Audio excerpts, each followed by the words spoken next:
Você já parou para analisar que os seus alunos, eles possuem diferentes preferências com relação à prática de exercício físico? Eu falo isso porque na minha carteira de alunos, no meu histórico de atendimento de alunos, eu já vi de tudo. Eu já vi alunos que gostam de treinar no formato bodybuilding, fazendo exercícios isolados, em máquinas, com metodologias de treinamento muito voltadas para tensão localizada, realmente focando nos processos de hipertrofia. Alguns outros alunos gostam de movimentos atléticos voltados para o desempenho, saltar em caixa, jogar uma barra para cima, utilizar o kettlebell, fazer movimentos de levantamentos básicos, saltos, variações, tudo voltado para desempenho no esporte e, consequentemente, também na melhora da composição corporal como um todo. Alguns outros alunos gostam realmente de um treinamento mais convencional, de coisas mais voltadas para o peso corporal, coisas mais lúdicas, movimentos que muitas vezes requerem um pouquinho de coordenação motora, com arremessos de objetos em determinados locais, coisas que utilizam mira, coisas realmente que divertem um pouquinho mais. E outros alunos simplesmente gostam de ir para a academia, sentar ali no equipamento, bater um papo, fazer uma série, bater um papo, fazer uma série. Alunos são muito diferentes. E o treinador tem que se adaptar a cada um desses alunos. Você precisa realmente entender isso. Então eu vou te pedir primeiramente, personal, para que você olhe para o cenário do Instagram, para que você olhe para o cenário das mídias sociais e não se contamine com essa guerra de vaidade que ocorre na educação física, porque realmente está ridículo. As pessoas querem levantar uma bandeira falando que é isso que funciona, outras querem levantar outra bandeira falando que é isso que funciona, e na verdade tudo funciona dentro de um determinado contexto. E você precisa olhar para esse contexto e saber aplicar a tua metodologia de acordo com a necessidade não só física, mas também neurofisiológica do teu aluno. Então, se nós olharmos, por exemplo, na neurociência do exercício, nós vamos entender que diferentes intensidades promovem diferentes sensações nos nossos alunos. Se nós pegarmos, por exemplo, no treinamento aeróbico, existe um efeito de U invertido com relação com a relação de intensidade e afeto. Baixas intensidades, exercícios muito leves, promovem uma pequena produção de dopamina associada a uma pequena produção de endorfina, neurohormônios que promovem prazer e dão uma pequena sensação de afeto positivo, uma baixa sensação de prazer. Aquela coisinha, sabe quando você está estressado, vai dar uma caminhada? Essa é uma frase muito clássica utilizada. E é exatamente isso, vai dar uma caminhada, esfriar a cabeça. Quando você esfria a cabeça, significa que você teve alguma sensação de prazer e teve uma pequena mudança ali no teu humor que poderia estar ruim e melhorou. Então o exercício de baixa intensidade promove alguma sensação de afeto.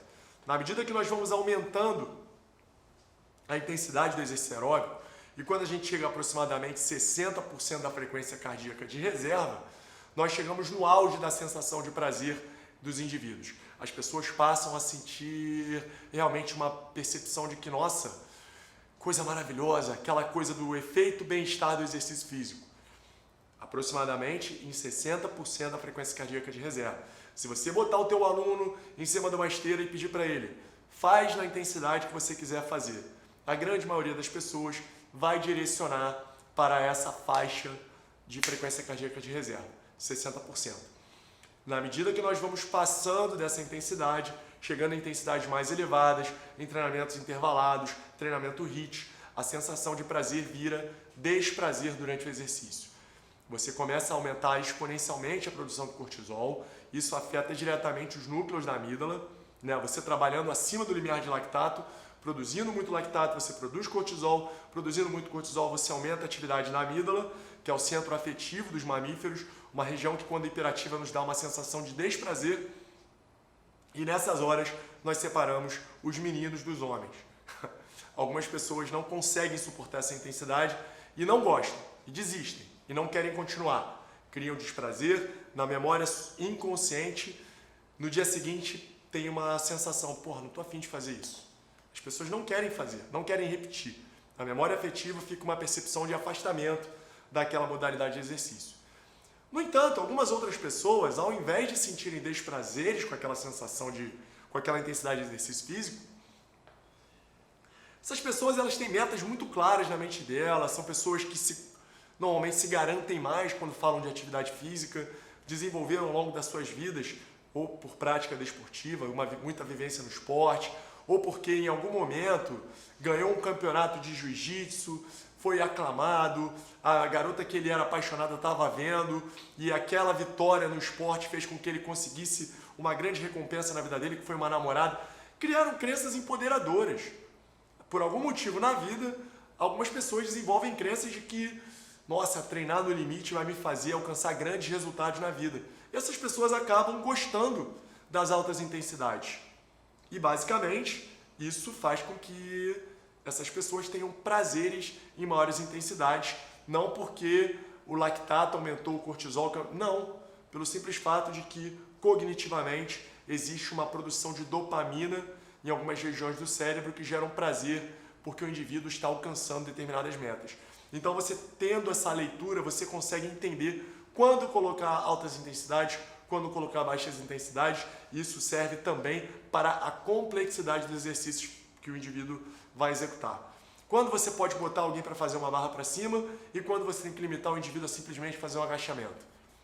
Isso é um marcador. Qual é a crença, quais são as crenças que esse indivíduo tem em relação à prática de exercício físico? Ele realmente tem uma crença de que o exercício é algo extenuante e chato, ou ele tem uma crença de que o extenuante pode promover inúmeros benefícios na vida dele?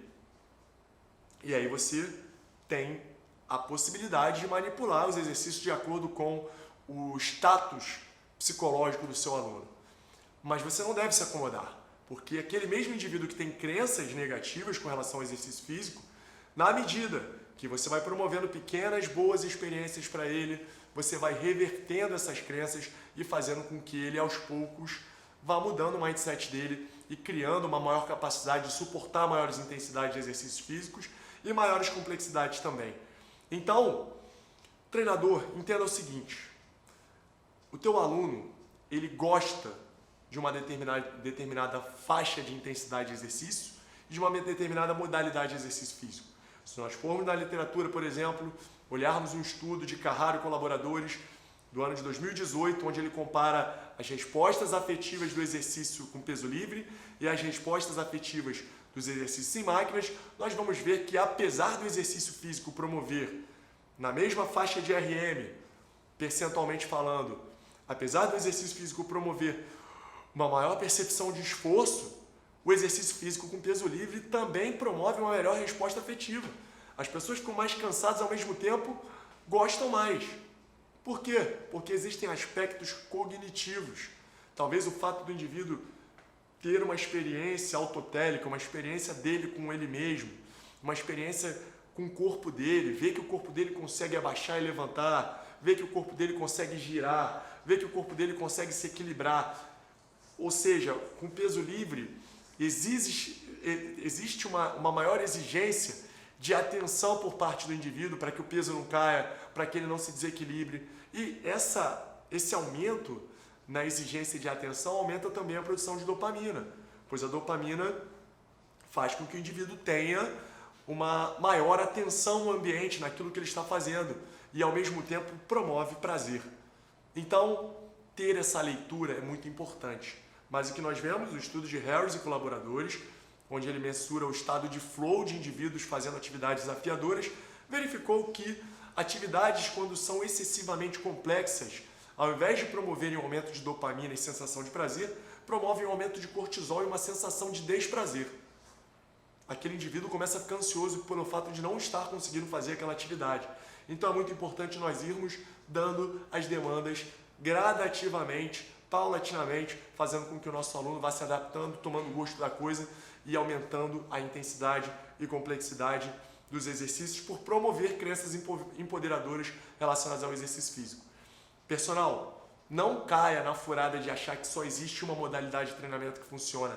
Todas funcionam, algumas para algumas pessoas, outras para outras pessoas, algumas em alguns contextos, outras em alguns contextos. E o grande barato da vida, a grande magia do personal trainer, o grande poder que o personal trainer tem de encantar uma infinidade de alunos é saber aplicar cada modalidade para cada aluno de acordo com a demanda que existe. Um grande abraço!